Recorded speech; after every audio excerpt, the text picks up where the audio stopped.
Spring onion లేదా ఉల్లికాడలతో కూర. ఈ కర్రీ చేయాలంటే కనుక ముందుగా బాగా క్లీన్ చేసి పెట్టుకున్న 3 కట్టలు ఈ ఉల్లికాడలు తీసుకోవాలి, బాగా క్లీన్ చేసుకోవాలి. ఇవి కూడా కింద ఈ ఆనియన్ ఉంటాయి కదా, ఈ వైట్ పార్ట్, వైట్ ఆనియన్స్, ఇవన్నీ కూడా ఇలా సపరేట్ చేసుకుని కట్ చేసుకోవాలి.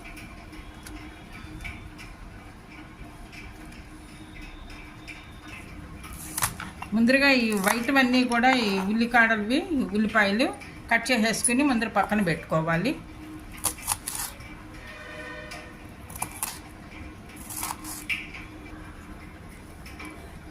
ఈ పార్ట్ అంతా కట్ చేసేసాను, ఇవి మొత్తం అంతాను ఉల్లిపాయల పార్ట్, ఇదంతా పక్కన పెట్టుకోవాలి ఇలా కట్ చేసింది. అదేవిధంగా ఈ గ్రీన్ పార్ట్ కూడా ఇలా ఈ విధంగా కట్ చేసుకోవాలి.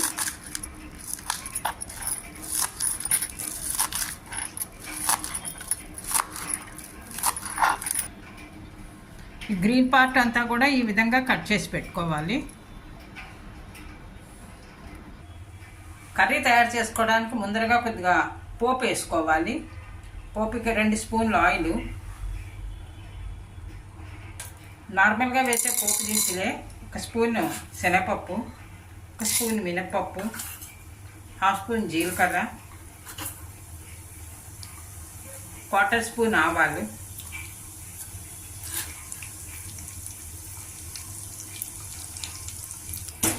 పోపు వేగింది. ఇందులో కొద్దిగా కరివేపాకు, 2 పచ్చిమిరపకాయలు ఇలా ముక్కలు చేసి వేసుకున్నా.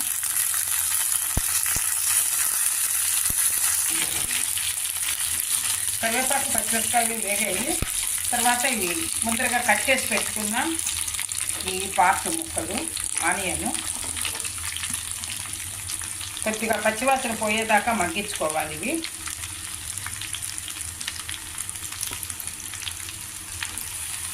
తగినంత సాల్ట్, కొద్దిగా ఉప్పు వేస్తే కనుక తొందరగా మెత్తబడతాయి ఇది ఆనియన్.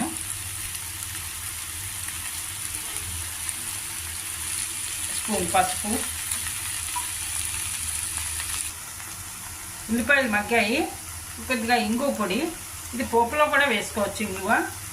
నేను పోపులో వేయటం మర్చిపోయాను, సరే దీంట్లో వేస్తున్నాను.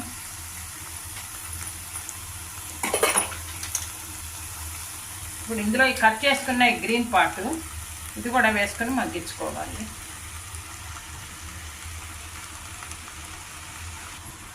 బాగా మిక్స్ చేసుకోవాలి. ఆ ఉల్లిపాయలతో పచ్చివాసన పోయేదాకా ఇది కూడా మగ్గించుకోవాలి.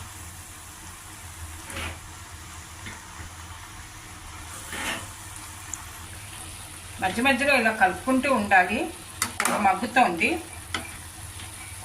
దగ్గర పడుతోంది కూడాను.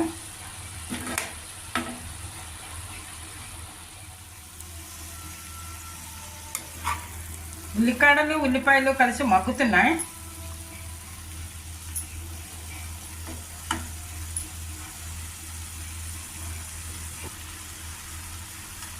ఇప్పుడు ఇందులోనే 1 స్పూన్ ధనియా పౌడర్,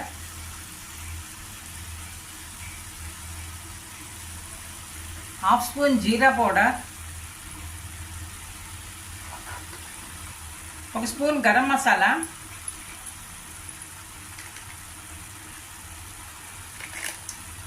కూరకి సరిపడ కారం,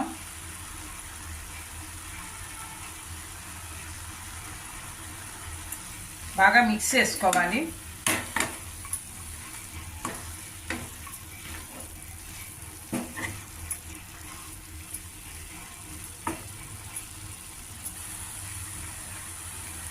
కొద్దిగా కసూరి మెంతి,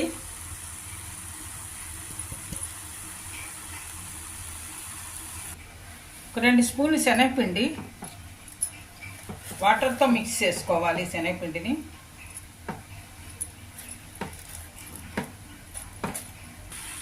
ఇప్పుడు ఈ మిక్స్ చేసుకున్న శనగపిండి వాటర్తో మిక్స్ చేసింది ఇలా మిక్స్ చేసుకుంటే కనుక ఉండలు లేకుండా ఉంటాయి, లేకపోతే ఉండలు కట్టేస్తుంది శనగపిండి ఇలా వేసేస్తే.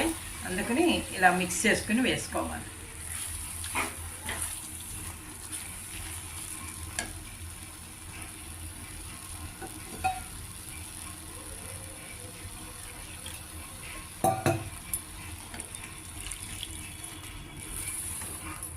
కొద్దిగా పచ్చివాసన పోయేదాకా శనగపిండి వేసాం కదా మిక్స్, అందుకని పచ్చివాసన పోయేదాకా మగ్గించుకోవాలి కొద్దిగా.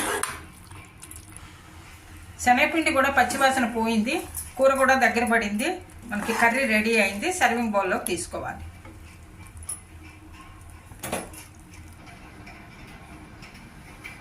ఎన్నో ఆరోగ్య ప్రయోజనాలు ఉన్న ఎంతో సింపుల్గా చేసుకునే స్ప్రింగ్ ఆనియన్ కర్రీ రెడీ అయింది.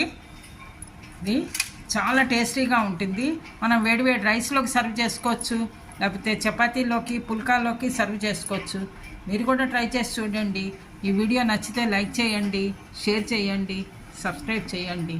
Thank you for watching.